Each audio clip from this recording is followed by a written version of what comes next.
So let's start with the different types of mediators. So there's going to be mediators. I want to break it maybe into three different classifications. It's going to be your attorney mediator. So it'd just be your regular old family law attorney who does divorce, but they also do divorce mediation. Most attorneys, I'd say maybe 10 years ago, didn't do mediation. They just did litigated cases. Because mediation has become so popular over the last 10 years, now most divorce attorneys will also advertise that they do mediation.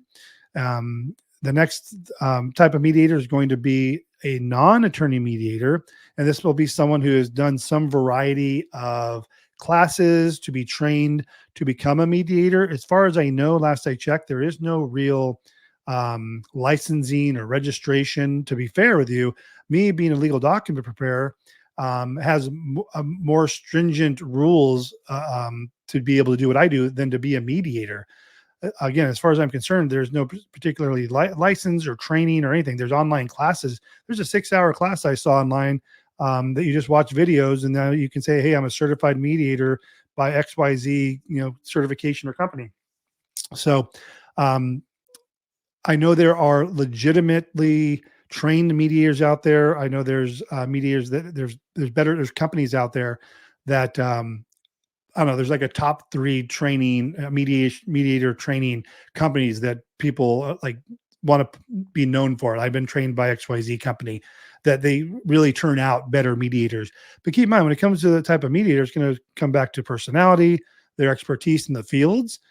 There's different types of mediators. When we're talking about these non-attorney mediators, there's certified divorce financial analysts. There's people that focus specifically on the financial part of it. They're like, think of them like CPAs, even though they're not. I know that's a particular designation, but think of them like a CPA, but specifically to divorce. So if you have a financial issue, you're not going to want to go to a child custody expert mediator. You don't want to use a CDFA. And I've done plenty and tons of interviews, probably 6 or 8 different CDFAs throughout California. I've interviewed them, and you can find them on my podcast on YouTube as well.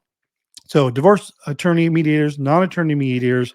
I said there's 3, and I think the third one in my mind was going to be someone who just calls themselves a mediator, but they're not really have any training.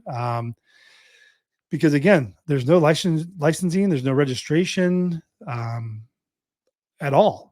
And I mean, I'm sure it's good. I could call myself a mediator today, and I would not be a good one. I stick to my my role and what I'm good at. So that's the different types of mediators. Now, filling in the gaps. Why are